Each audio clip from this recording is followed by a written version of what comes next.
Welcome to another episode of Momentum Live. My name is Mo, and as we've done in the series so far, we're going to be speaking to experts in their fields. Today, we've got a very special guest, Jesse Rabbits, Senior Manager of Deal Desk at GitLab. Jesse, thank you so much for making the time. Welcome to the stream, and where does this find you? It's my pleasure. Thanks so much for having me. I'm joining today from New York City.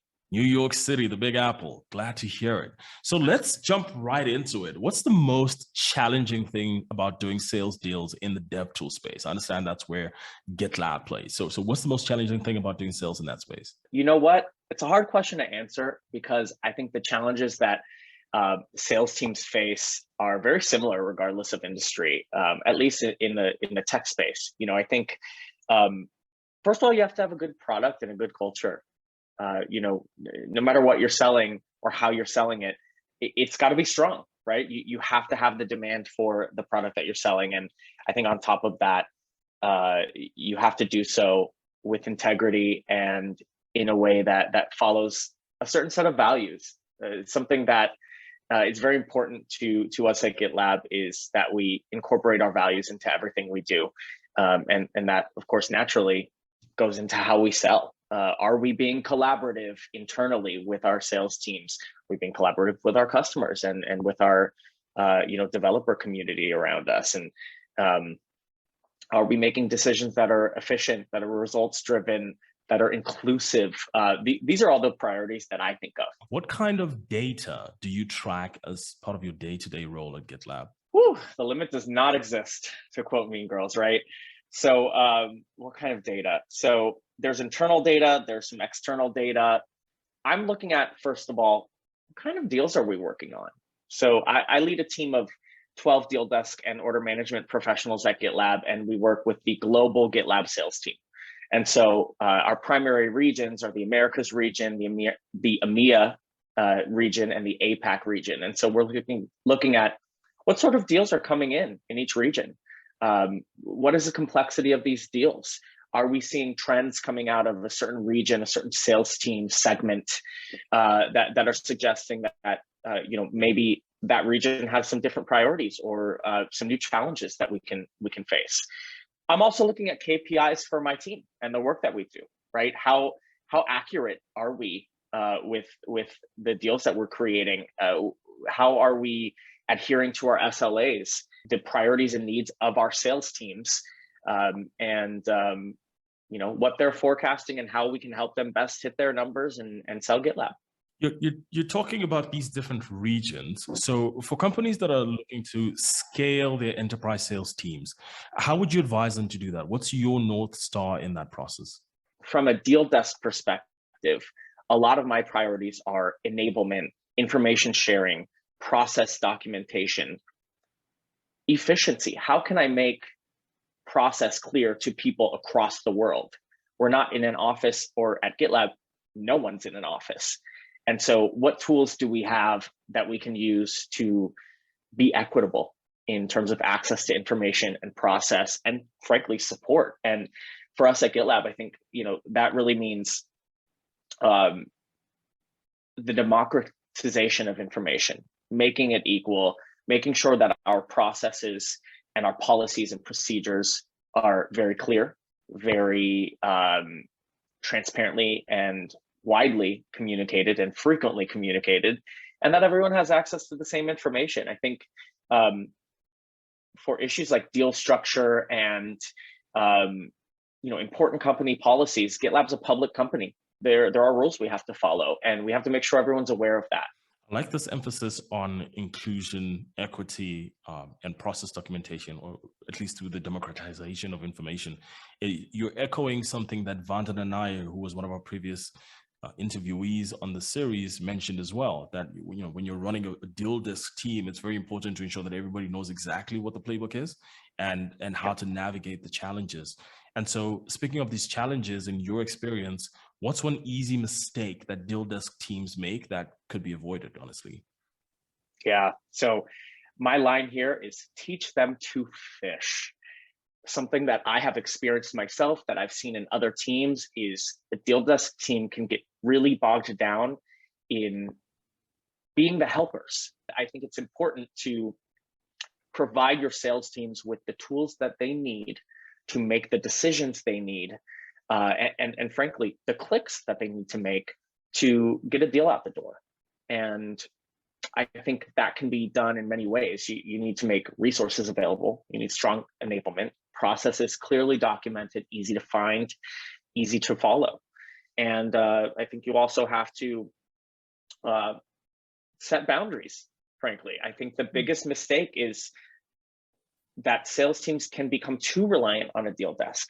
A deal desk should be there to support deals, but in most cases, I think a deal desk shouldn't be required to get a deal out the door. There was an earlier expert who came on the series who mentioned that at the end of the day, deal desk's job is to reduce the amount of deals that go through deal desk because they're enabling and empowering sales to handle most of the deals. So almost like operationalizing and standardizing even what you might consider complex deals. Do you agree with that line of thinking?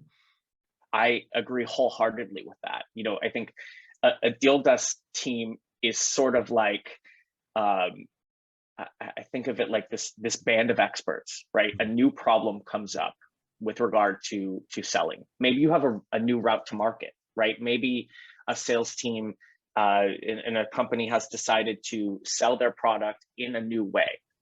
The deal desk team, that's when they swarm, right? How are we going to set this up? How do we enable sales? How do we support them? And how do we make it so that they can manage this themselves? A deal desk is almost like a SWAT team in that sense. You come in, you handle the situation, and then you leave it so that the people who are in charge can handle it moving forward. It's not something that should be long term. I think that's probably the best explanation of deal desk I've heard. Coming in, once in a while when something is extremely complex that normal law enforcement can't deal with, and they solve that problem and maybe create a playbook for how law enforcement officers can deal with it next time, so you don't have to call in the SWAT team. Exactly. Yeah, exactly. I mean, for Scandal fans, Olivia Pope is the fixer. She comes in, she diagnoses the problem, she fixes it, but she doesn't stay forever, right? Then you have to handle it, and she gets it to a place where it's manageable for the professionals who handle it long term. And I think a deal desk in many ways should operate that way.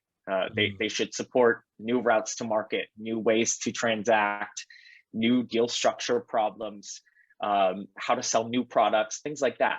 But long term, the goal should always be for the sales teams to be the quarterback of their deals. And in my view, that doesn't just mean selling the product. That means structuring that quote, right? Getting that order form ready and getting it signed and understanding the processes to get that deal booked. That's part of all of it. And so my focus, I think, is enabling sales teams to be successful in those things. What's one trend in deal desk management that more companies should be aware of in your view? Remote work. And I don't think that's something that more teams need to be aware of, but I think that's a subject that more teams need to be very thoughtful on how they're approaching it. At GitLab, we're used to this, right? GitLab happens to be the largest fully remote company in the world without an office anywhere. And that informs my response here, because we've got employees in almost 70 countries all across the world. And because of that, I and my team, we can never be in front of everyone all the time, right? We are not always next to you in an office, so you can come over and consult on your deal. So we have to figure out how to do that asynchronously. And I think the trend that deal desk teams, sales teams need to embrace and be aware of is supporting process, supporting sales asynchronously. And that means documentation, documentation, documentation. But it also means you need strong tooling. You need your software, your CRM, your CPQ tool, everything you're using, you need that tooling to be robust, and you need it to be structured in a way that creates guardrails for your sales team. You need to enable sales teams to be self-sufficient, and sometimes that means the process has to be baked into the tooling you're using, so that sellers can, frankly, not make mistakes and not make errors that they would have to come to a support team, whether that's deal desk or another team, to fix. Because again, shouldn't be the fixers. We should be there to support strategic deals and high dollar deals, and rather than fixing problems all the time. Now, you yourself, you made a very interesting transition from entertainment, then to law, and then to deal desk management. What enabled that transition the most, and how can other legal practitioners make the same move? Yeah, so my story's unique. I personally grew up knowing I wanted to be a lawyer my whole life, and that was always the plan, and that's what I did. I went to law school and I loved it. I took the bar exam though, and I sort of had a realization that I didn't want to sit in a suit in a stuffy law firm, work 16-hour days, focus on my billables, and live that life.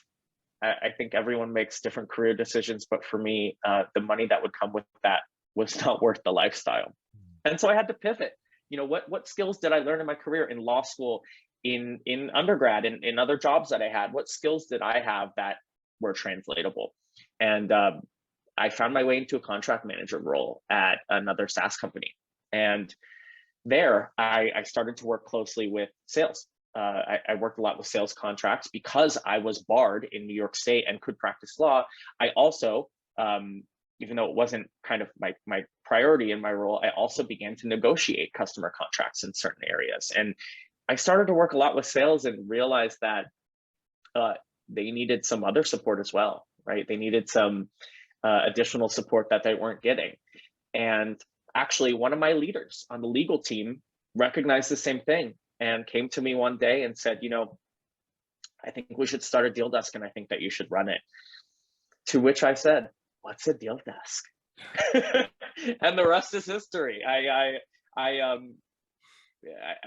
realized it was something new enough and niche enough that there weren't a lot of rules. We could kind of make our own rules and just solve the problems that were in front of us rather than spend too much time worrying about what a deal desk should look like, because that's really still not established. I've always been open to where my career might take me, to where the universe is pushing me. And I think I've been successful in that. And I think any deal desk leader will be successful if they focus on relationship building. Across all your deal desk roles and over time, what do you find yourself doing more and more as your career progresses? This is so corny, but the answer is learning. As I build those relationships and as I advance my career and learn more every day, I'm learning a lot about cross-functional functions, if you will. I'm learning a lot about what our revenue team manages. I'm focused on learning about ASC 606 and revenue recognition requirements in this new world. I am excited to learn about what our FP&A team, as part of finance, prioritizes when they are reviewing our bookings. To create an accurate depiction of what we're selling to ultimately report to the street as a public company. There's so much to learn because, like I mentioned, deal desk is kind of in the center of all of this. For ambitious sales professionals out there who are looking to get into deal desk leadership, what's one secret to surviving and thriving in those roles that they should probably know about right now? I think humility is one of the most important qualities in any leader, but especially in this function where there are so many moving pieces. I, as the senior manager and leader of a team of 12, I'm not on the ground, if you will, as much as my team, right? I do not dictate. There are times where you have to make decisions, you have to be decisive and direct, but my team are the skilled, wonderful, educated professionals that we've brought in for a reason. And it's important to me that I'm humble, that I make decisions in collaboration with my team, rather than making decisions for my team. And that creates a level of buy-in and collaboration, again, that makes everything more productive and, again, inclusive. I personally am really focused on inclusivity and making sure that folks are happy. No one wants to be working on a team where they have no say. You've obviously seen and experienced a lot of mistakes along the way. What's one pitfall you would like early career deal desk professionals to avoid? Not investing in tooling early.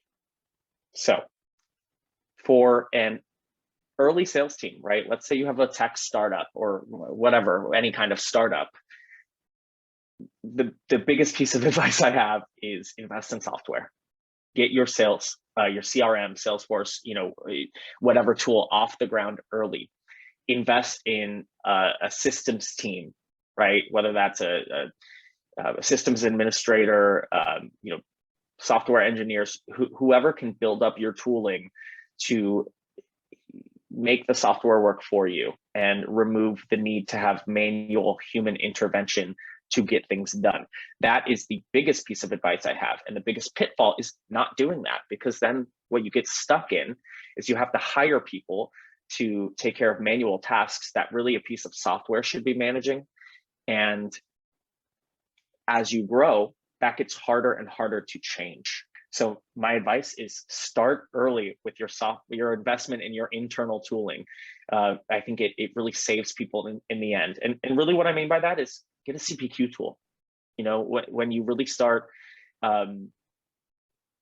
seeing momentum in your sales early on, that's the biggest thing you can do, I think, to make sales more efficient and to give Deal Desk more space to be more strategic, is get a CPQ tool, make sure your CRM strong, make sure that there are guardrails in your tooling so that sales is structuring their deals in a way that you can accept, that you can ultimately book rather than